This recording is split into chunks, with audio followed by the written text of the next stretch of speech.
The town sat quietly along the edge of Lake Erie, the kind of place where people left their porch lights on and rarely locked their doors before bed. Crime wasn't unheard of, but it was rare enough that most residents believed serious violence happened somewhere else, somewhere bigger, darker, and farther away. At 10:38 p.m., inside the softly lit room of the Lucas County 911 Dispatch Center, Operator Tim Tenike leaned back in his chair, scanning the screens glowing in front of him. The night shift was usually calm. A few medical calls. Maybe a minor traffic accident. Nothing out of the ordinary. Then his headset beeped. An incoming call. Tim clicked the line open. 911. Where is your emergency? For a moment, there was silence. Just faint breathing. Then a woman's voice spoke, quiet and careful. Yeah, I'd like to order pizza. Tim frowned.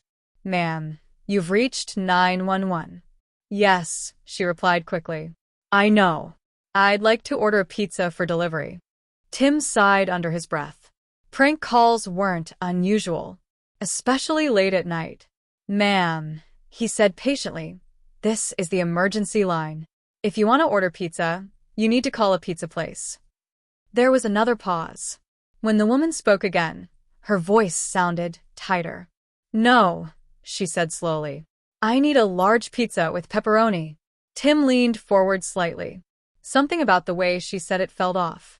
Her voice was steady, but beneath it was something else. Fear. He glanced at the call information appearing on his screen. The system had already pulled a location from the caller's phone. A residential address on Navarre Avenue. Tim spoke again, more carefully this time. Ma'am, are you in danger? Silence. Then the woman answered. Yes. The word was barely louder than a whisper. Tim's posture snapped upright. Suddenly, the room around him seemed louder. Radios crackling, keyboards clacking, other dispatchers talking, but his entire focus locked onto the quiet voice coming through his headset. Okay, he said calmly. I understand. Is the person who's threatening you in the house? Yes. Her answer came immediately. Tim began typing quickly into the dispatch system, alerting nearby patrol units. Domestic disturbance. Possible danger. He kept his voice level. Ma'am, if you can hear me, answer yes or no. Is he in the same room as you? A short pause. Yes. Tim felt the hairs on the back of his neck rise. Somewhere in that house, a woman was pretending to order pizza, while the person she feared stood close enough to hear her. He lowered his voice. Is he the reason you're calling? Yes. Tim typed faster. Units began responding. He could hear faint sounds through the phone now, movement, maybe footsteps, maybe a television somewhere in the background. Then another sound. A man's voice. Muffled. Angry. Tim's pulse quickened. He spoke again. Ma'am, help is on the way. I need you to stay on the line with me. Another whisper. Okay. Outside, 2 Oregon Police Department patrol cars were already racing through the quiet streets, red and blue lights slicing through the darkness. Inside the house on Navarre Avenue, the woman kept speaking in the same careful tone. So, how long will the pizza take? Tim understood the message instantly. They should be there in just a few minutes, he replied. His screen showed the officers less than 2 miles away. The dispatcher's room had grown tense now. A supervisor stood behind him, silently watching the call. Every second mattered. Then the woman said something that made Tim freeze. Can you make sure they bring soda too? Her voice trembled slightly. Tim recognized the signal. Another question disguised as small talk. Of course, he said carefully. And, ma'am, has he been drinking tonight? A pause. Yes. Tim's jaw tightened. Alcohol. Domestic tension. A victim trapped inside the same room. The situation could explode at any moment. Through the phone, Tim suddenly heard something clearer now. A heavy footstep. Then the man's voice again. What are you doing? The woman didn't answer him directly. Instead, she spoke into the phone. Just ordering food. Tim's fingers hovered over his keyboard. The officers were now turning onto the street. Almost there. But the man's voice came again. Sharper this time. Why are you whispering? Tim's chest tightened. This was the moment everything could fall apart. He spoke quickly. Ma'am, Your order is almost there. Stay on the line. Then, suddenly, a loud noise echoed through the call. A thud. The woman gasped. Tim sat upright in his chair. Ma'am? No answer. Only the sound of breathing. Then something else. A door slamming. Tim's heart pounded. Outside the house, police cars screeched to a stop along the curb. Officers rushed toward the front door. Inside the dispatch center, Tim listened desperately. Ma'am, are you still there? A whisper returned. Yes. Relief washed through him. Then she said something that made his stomach drop. He knows. Tim's eyes widened. What do you mean? Her voice trembled now. He's coming back. Through the phone, heavy footsteps approached. Closer. Louder. The officers outside the house were already moving toward the entrance. One of them raised his fist and pounded on the door. Police. Inside the house, the woman's breathing grew faster. The footsteps stopped. The man's voice spoke again, low and dangerous. Who's at the door? The woman didn't answer. Tim held his breath. The officers knocked again. Police department. Open the door. For a moment, everything went silent. Then came the sound of a lock turning. The door creaked open. And in the background of the call, Tim heard an officer say something that made his blood run cold. Search, step away from her. There was a brief scuffle. Shouting. Then the line went dead. Inside the dispatch center, Tim stared at the silent screen. Minutes later, an update appeared from the officers at the scene. Suspect detained. Female victim safe. But when investigators began searching the house that night, they discovered something inside the living room that turned a simple domestic call into something far more disturbing.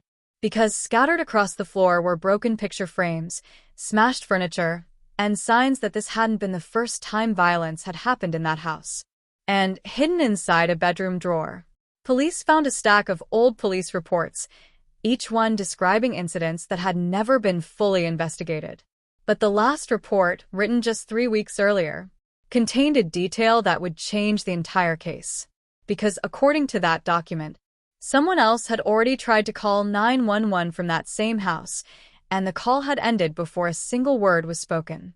And when detectives realized who had made that earlier call, they understood something terrifying. This case was far from over.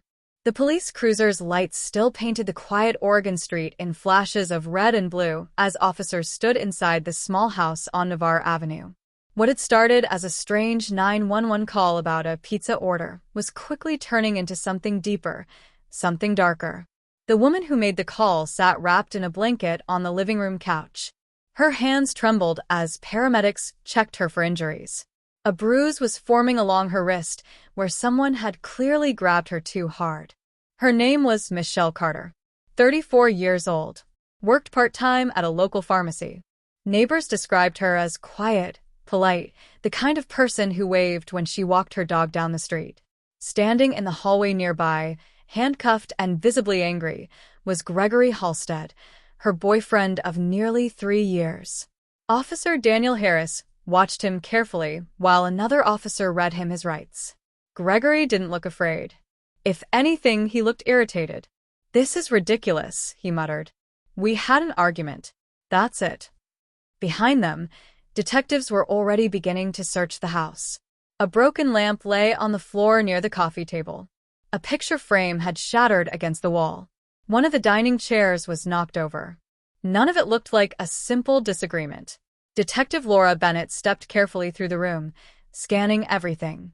Years of working domestic cases had taught her one thing: the real story of a relationship was usually hidden between the obvious details. She crouched near the coffee table. Scratches in the hardwood floor. Signs of a struggle. But then her eyes moved toward the hallway leading to the bedroom. A faint mark on the wall, like something had slammed into it. "Camera," she said quietly. A crime scene technician snapped photos. Laura walked slowly into the bedroom. The room itself looked almost normal: a neatly made bed, a dresser, a nightstand with a small lamp glowing softly.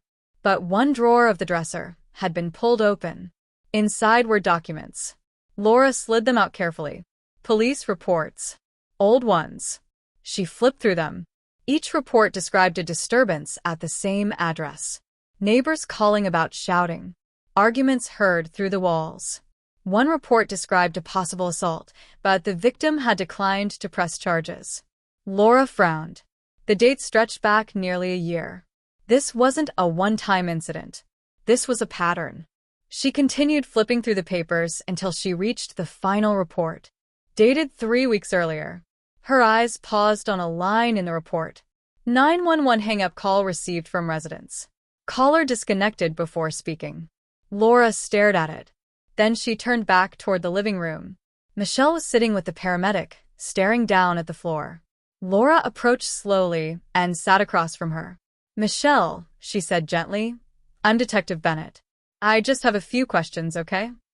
Michelle nodded faintly. Laura held up the report. 3 weeks ago, someone called 911 from this house. But the call disconnected before the operator could speak to them. Michelle didn't look up. Laura's voice softened. "Was that you?" Michelle's fingers tightened around the blanket. For several seconds, she said nothing. Then she nodded. "Yes."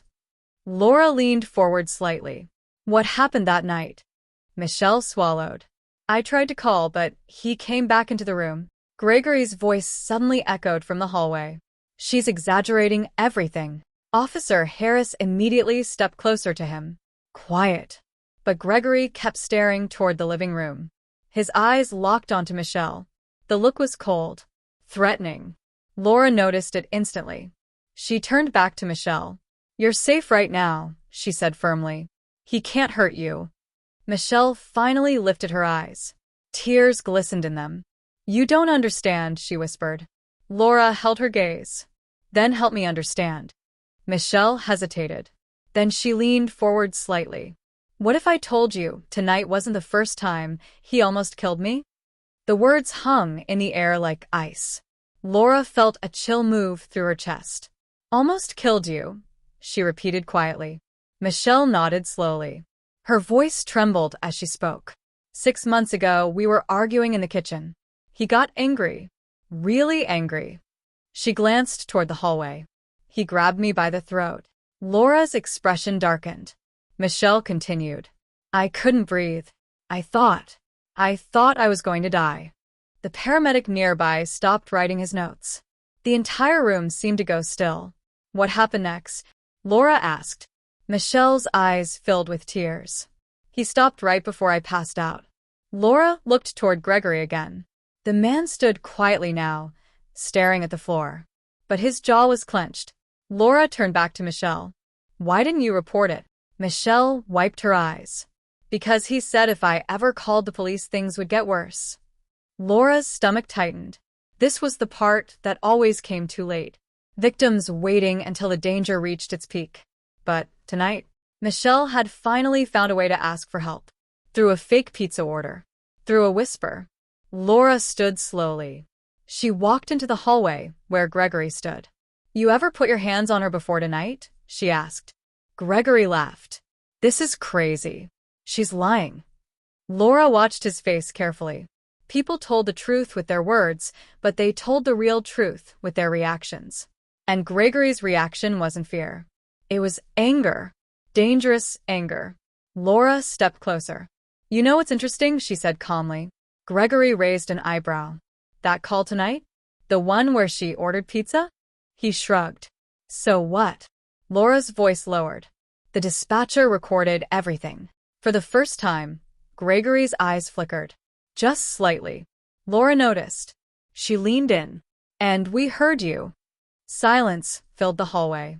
Gregory's face hardened. "You heard nothing," he said. Laura held his gaze. "Actually, we heard enough." Before Gregory could respond, another officer stepped into the house from outside. "Detective Bennett." Laura turned. "What is it?" The officer looked unsettled. "We found something." Laura's instincts sharpened instantly. "Where?" "Garage." Moments later, Laura stepped into the dimly lit garage behind the house. The air smelled faintly of oil and cold metal. An officer stood near the back wall. Beside him was a small wooden workbench, and on the bench, a phone. Laura stepped closer. It looked old. Cracked screen. Cheap model. What's this? She asked. The officer handed her a small evidence bag. We found it in the trash bin behind the garage. Laura examined the phone carefully. Whose is it? The officer shook his head. We're not sure yet. Laura turned the device over. The battery was dead, but something about it felt wrong. Why call me out here for a broken phone? She asked. The officer swallowed. Because we checked the call logs before bagging it. Laura felt a knot tighten in her chest. And the officer hesitated. Detective, the last call made from that phone was to 911. Laura's mind raced.